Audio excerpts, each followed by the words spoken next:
নমস্কার সকলকে আপনাদের এই প্রিয় ইউটিউব চ্যানেল ডিফেন্স গাইড চ্যানেলের পক্ষ থেকে আপনাদের সকলকে স্বাগত। বন্ধুরা, এসএসসিতে আবারও সাব ইন্সপেক্টর পোস্টে নিয়োগ সংক্রান্ত যে বিজ্ঞপ্তি জারি করা হয়েছে, আজকের ভিডিওর মাধ্যমে তা নিয়ে আলোচনা করব। এখানে কারা আবেদন করতে পারবে, এডুকেশন কোয়ালিফিকেশন থেকে শুরু করে সম্পূর্ণ বিষয় এই ভিডিওর মাধ্যমে আমি আপনাদের সঙ্গে ডিসকাস করব। ভিডিও শুরু করার আগে আপনার কাছে একটি ছোট্ট রিকোয়েস্ট, যদি এই চ্যানেলে নতুন দর্শক হয়ে থাকেন অবশ্যই সাবস্ক্রাইব করে পাশে থাকা বেল আইকনটি অন করে রাখবেন। তো চলুন বন্ধুরা, নোটিফিকেশনের পাতায় যাওয়া যাক। এটা হচ্ছে বন্ধুরা অফিসিয়াল নোটিফিকেশনটা। এখানে যে মেইন ইম্পর্টেন্ট বিষয়গুলি রয়েছে এগুলি আমরা হাইলাইট করে রেখেছি। এখানে sub inspector in Delhi police এবং সিএপিএফের যে এসআই পোস্টে কিন্তু এখানে রিক্রুটমেন্টটা হবে। এখানে আপনাদের অনলাইনে আবেদন চলবে 4/3/2024 থেকে 28/3/2024 ভেতর আপনাকে সেখানে অনলাইনে আবেদনটা করতে হবে। এবং এখানে যে একটা টেন্টেটিভলি ডেট রাখা হয়েছে, অর্থাৎ সিবিটি টেস্ট 9, 10 এবং 13 মে 2024 ভেতরে কিন্তু আপনার এই কম্পিউটার বেসড এক্সামিনেশনটা হয়ে যাবে। এখানে যে স্যালারিটা রাখা হয়েছে সাব ইন্সপেক্টর জিডি অর্থাৎ সিএপিএফ এর, এখানে 35,400 থেকে 1,12,400 টাকা কিন্তু এখানে বেতন থাকবে। নেক্সট, সাব ইন্সপেক্টর যে দিল্লি পুলিশের রয়েছে মেল এবং ফিমেল, এখানে 35,400 থেকে 1,12,400 টাকা কিন্তু বেতন রয়েছে। এখানে যে ভ্যাকেন্সিটা রয়েছে দিল্লি পুলিশের মেলের ভ্যাকেন্সি, এখানে টোটাল 125 জন নিয়োগ করা হবে। ইউআর, ওবিসি, এসসি, এসটি কিন্তু এখানে পোস্ট ভাগ করা হয়েছে। নেক্সট, এখানে যে দিল্লি পুলিশের ফিমেলের ভ্যাকেন্সি রয়েছে, এখানে total 61 UR, OBC, SC, ST কিন্তু এখানে ভাগ করা হয়েছে। নেক্সট, এখানে যে সাব ইন্সপেক্টর জিডি পোস্ট অর্থাৎ সাব ইন্সপেক্টর যে সিএপিএফ এর, এখানে বিএসএফ, সিএএসএফ, তারপর সিআরপিএফ, আইটিবিপি, এসএসএফ, এখানে টোটাল পোস্ট রাখা হয়েছে 4,000 একটা কিন্তু এখানে পোস্ট রাখা হয়েছে। তার ভেতরে কিন্তু এখানে মেল ফিমেল কিন্তু আলাদা করা হয়েছে। নেক্সট, এখানে ন্যাশনালিটি অ্যান্ড সিটিজেনশিপের ভেতর এই সিটিজেন অফ ইন্ডিয়া অর্থাৎ ভারতের যে কোনো জায়গা থেকে কিন্তু আপনারা এখানে আবেদনটা করতে পারবেন। আর আপনার যে এজটা এখানে 1/8/2024 উপর কিন্তু আপনার এজটা এখানে কাউন্ট করা হবে। তাছাড়া গভর্নমেন্টের রুল অনুযায়ী এইচএসটি 5 ইয়ার্স এবং ওবিসিদের জন্য এখানে 3 ইয়ার রিল্যাক্সেশন থাকছে। এখানে আপ টু 30 ইয়ার্স পর্যন্ত কিন্তু আপনি এখানে আবেদনটা করতে পারবেন। এবার বন্ধুরা, এখানে যে মেইন ইম্পর্টেন্ট বিষয়টা এডুকেশন কোয়ালিফিকেশান, এখানে কিন্তু আপনি যে কোনো স্ট্রিম থেকে গ্র্যাজুয়েশন কমপ্লিট করা থাকতে লাগবে, তবে এখানে আপনি আবেদনটা করতে পারবেন।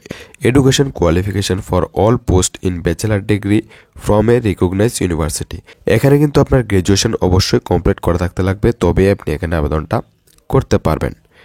হাউ টু অ্যাপ্লাই, এখানে যে আবেদন করার অফিসিয়াল লিঙ্কটা এটা আমার ভিডিওর ডিসক্রিপশানে পেয়ে যাবেন এবং অনলাইনে অনেকগুলি ভিডিও রয়েছে, আপনারা ভিডিও দেখে কিন্তু ঘরে বসে এখানে আবেদনটা করে নিতে পারেন।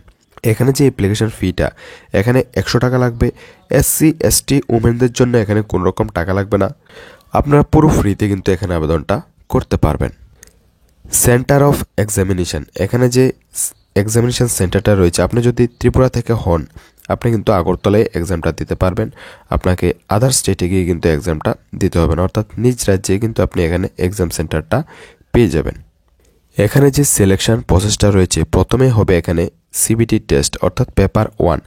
পেপার 1-এর ভেতরে এখানে থাকবে জেনারেল ইন্টেলিজেন্স অ্যান্ড রিজনিং 50টা 50 নাম্বার, জেনারেল নলেজ অ্যাওয়ারনেস থাকবে 50টা 50 নাম্বার, কোয়ান্টিটিভ অ্যাপটিটিউড থাকবে 50টা 50 নাম্বার, ইংলিশ কম্প্রিহেনশন থাকবে 50টা 50 নাম্বার। এখানে আপনাকে 2 ঘন্টা টাইম দেওয়া হবে।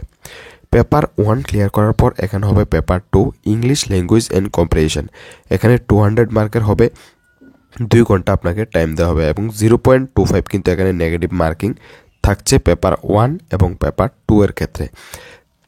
তাছাড়া আপনাদের কাছে যদি এনসিসি সার্টিফিকেট থাকে, এনসিসি থাকলে 10 নাম্বার পেয়ে যাবেন, বি থাকলে 6 নাম্বার এবং এ থাকলে কিন্তু এখানে 4 নাম্বার আপনারা পেয়ে যাবেন। এবং পেপার 1-এর যে সিলেবাস, যেহেতু বন্ধুরা এটা এসএসসি সিপিইউ পোস্ট, এখানে কিন্তু কোশ্চেন লেভেলটা অনেকটাই হাই লেভেলের হবে, তাই আপনারা কিন্তু সেই বুঝে প্রিপারেশনটা করতে হবে। এখানে পুরো সিলেবাস কিন্তু মেনশন করা হয়েছে, তাই আপনারা কিন্তু অবশ্যই সিলেবাস অনুসারে কিন্তু পড়তে হবে, তাহলে আপনি এই এক্সামটা ক্র্যাক করতে পারবেন। এখানে এক্সাম ক্লিয়ার করার পর হবে এখানে ফিজিক্যাল টেস্ট। ফিজিক্যালের ভেতর এখানে মেলের হাইট 170 এবং চেস্ট নর্মাল 80 থাকতে হবে, আপনাকে 5 সেন্টিমিটার ফোলাতে হবে। এবং নর্থ ইস্টের যারা রয়েছেন এখানে 165 হলে চলবে এবং চেস্ট কিন্তু নর্মাল 80 থাকতে হবে। তারপর এসটিদের জন্য 162.5, চেস্ট নর্মাল 77 থাকতে হবে, 5 সেন্টিমিটার ফুলাতে হবে। ফিমেলদের ক্ষেত্রে 157, তাছাড়া নর্থ ইস্ট থেকে হলে 155। তারপর এসটি অল ফিমেলদের জন্য যে হাইটটা রয়েছে 154 সেন্টিমিটার।